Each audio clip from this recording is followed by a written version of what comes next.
Welcome back, shooters. This time we're gonna finish the reloading sessions. We're gonna be talking about the pressure signs, and the second part of the video is gonna be about preparing the once fire brass.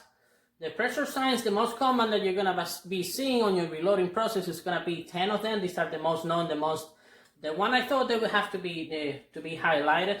There are some other, but these are the generally speaking. The first one you're gonna be dealing with, if you're using a bolt action rifle, it's gonna get harder to lift up your bolt and cycle because it's overexpanded inside the case.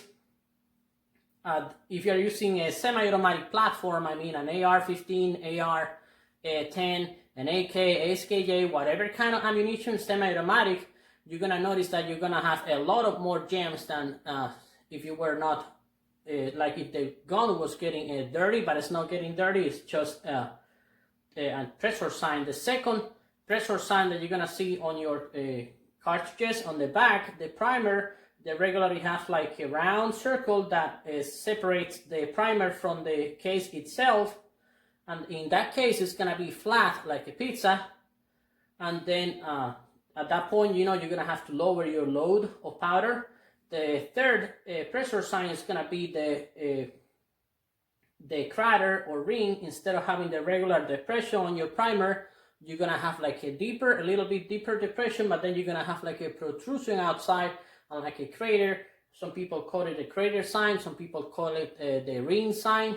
So it's up to you to determine. I will upload pictures of each one of them, so it's gonna be easier to determine. The fourth sign is gonna be the bulging of the cases. It might happen at the neck or it might happen at the bottom. Some people also call it just like bumps all over. The fifth one, it will be belting at the bottom mostly. That's before head separation. When you see that, you're already really high on your load of powder that you're putting inside your cases, so really go down. The sixth one, it will be a blown primer. Instead of when you take it out of your bolt action or your whatever you're using, instead of coming out like this, it will come out like this. This is not a blown out primer. This is just that I already resized it and I pushed the primer out, but this is what it's gonna be looking like. You are already running into high pressure sign. The seventh one, it will be a case head separation. That is gonna be split your cases into half. It's gonna be a complete case head separation. It's gonna be half. They're gonna be hanging over there. That's really dangerous for you or any person around you, so be careful with it. The eighth one, it will be when they have like crack on close to the mouth or dents all over because the excessive pressures inside of them. The ninth one is gonna be the pitted or corroded cases. If you do some reloading, but you stop reloading for 4 or 6 months and you left them in your shed in the backyard or somewhere, and then when you check them again, they're really corroded or dented, I would just dispose of them because it's going to be dangerous for you. It is going to be internally change the pressure and it's not worth it. This is just displays, you know, just get rid of it. Finally, the blown up cases, it has no explanation. It's just completely cracked. It's completely dangerous for yourself. The last advice I'm going to be giving you about the reloading is going to be all these pressures are going to be universal regardless of the ammunition that you're going to be using, regardless of your caliber. 223, 3006, 270, 308, 338, 6.5 Creedmoor, 6 millimeters. So all these signs are universal. It doesn't occur only with 308, which is the one I'm going to be using for the videos. So be cautious about that. Once you see any of the signs on your cases, I want you to get rid of them. It's not really worth it to damage your firearms or hurt people around you or yourself. You're gonna be held responsible for that, so be cautious about it. That's why I make an extra video on organizing your ammo by batch or lot. Some people organize their fire ammo. They put them in a cube. Some people put them in Ziploc bags. Some people put them in container boxes. Whatever makes you happy. Just make sure you kind of separate them, so you know at what point, you know, this brand gives me this amount of reloads. This one, it doesn't do this well. This kind of powder is really aggressive, so you kind of start falling into your own conclusions. Be careful about it. the other aspect is like the life of your brass is gonna be related to the brand that you buy. I would never compare the Winchester brass versus the Lapua brass. That is Olympic quality, is way more concentric, way more consistent. I get over. I can do my job, my reloading pretty well with Winchester, but I know Lapua is gonna last longer. So also, if you're using NATO brass, it's gonna last longer, but also have its downsides, advantages and disadvantages for everything. It also has to do the life of your brass. It is also in relation with the kind of the weight of your bullets. You will need more powder to move an 180 grams of a bullet 308 versus 155 grams of lead. So it's going to be related to that one. And it's also exclusively up to you to determine when the life of your brass is over before any accident occur. So be careful. The second part of the video is going to be about how to use the once fire brass. So stay with me, and here we go.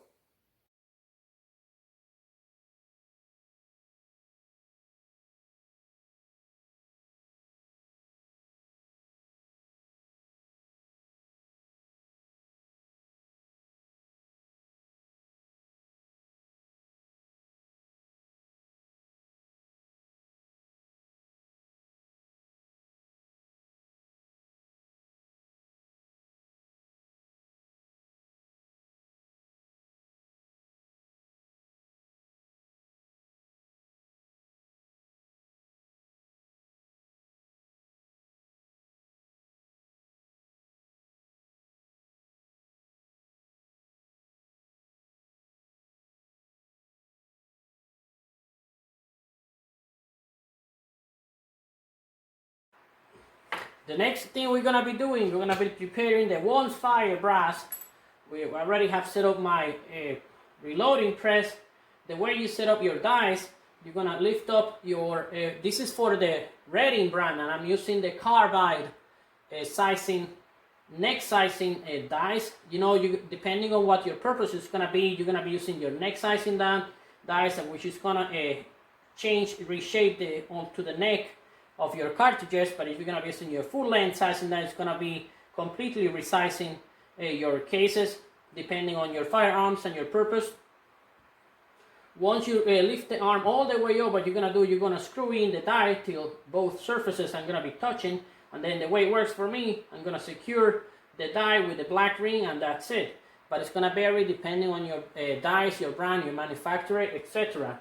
This is going to be carbide dies. I started using the one that needs a lubrication, but you spend a lot of time kind of spreading all the lubricants and the funny pad. And then a couple of times I got like 3 or 4 stock cases inside, and I was a pain. I have to buy a special tool for that. You just go for the carbide and you save yourself a lot of time. Then you just start putting them inside. There you go, that was the first one. And it's way faster when compared to, it will cost you more, but you will save time and money on lubricants, etc.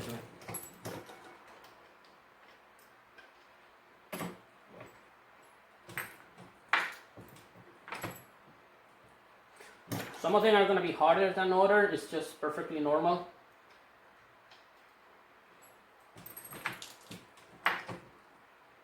But this is way faster than if you were using the non-carbide dies.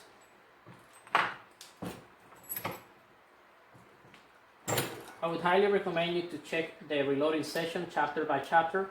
Skipping one, you kind of miss the whole process.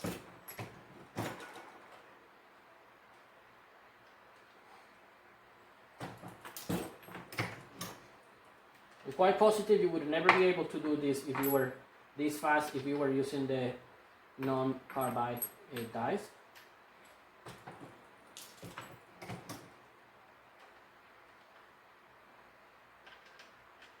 The next step we're going to be doing, we're going to take all the resized cases to the tumbler so we can clean them, and from there we're going to jump to the step where we started reshaping the cartridges like if they were brand new.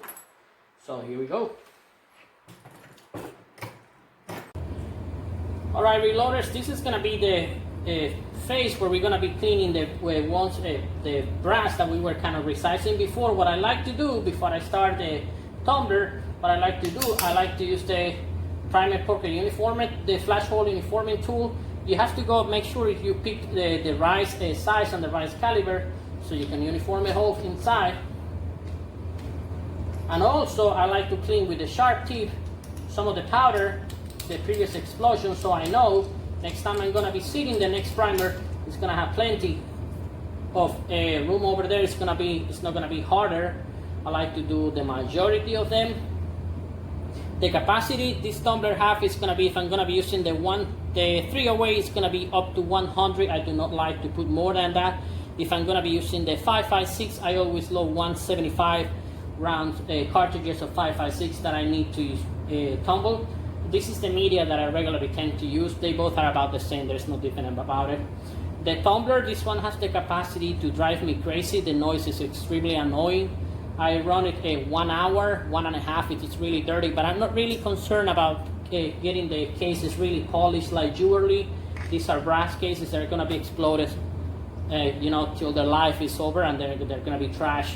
Some people on those medias, they work perfectly fine. You don't have to add any additives. Some people do it because, I don't know, it's just their preference, but I don't have to. I really don't need to. After we tumble the cases, the next step, it will be that we're gonna clean the primer holes again. We're gonna make sure, and we're gonna empty this so there is no any sand inside, and we clean this again. We uniform the pocket, the hole over there for the primer, so the explosion is gonna be the same. Then we clean them. I like to put them in a container, plastic container that I know is gonna be toxic, and it's labeled reloading plastic container, so nobody eats the lead. And then we really rinse it with detergent and water, and you will be surprised how much dirt will come out after it's been rinsed and all that. Then we just dry them out. Some people have the metal reloading trays that put them in the oven for 5 minutes, and it's gonna be perfect. In my case, I have to put them in a rack, dry them out, and then put them on the sun for a couple of hours till they are completely dry and ready for reloading. After that, what we're gonna do, we're gonna jump to the step number 3 of the reloading session, and then it's gonna be just gonna treat it like brand new cartridges, like the one we did from the session number 1. And that's all, friends. This is all I have to share with you this time for the way I do my reloading session. I hope you like it. If you learned something new, give it a like, subscribe to my channel, share it among your friends. If you have any advice to give me, just please make your comments below. If there was something that I did not explain clearly, let me know. I will be more than glad to help you. Thank you so much for your time, and God bless you all. I forgot, the way you set up your tumbler, you just cover it with the top. As I said before, this is really, really annoying. I can't stay here. It's just gonna get on my nerves. You just secure it with the top. Some people buy like some sort of mesh because of the dust that will come out, the people with asthma, you name it. This is only from the factory, so in case you're gonna be moving out of the house, the screw on the top is not gonna be ripping anything, but you don't need it. And then you just press the start button. 1 hour, 1.5.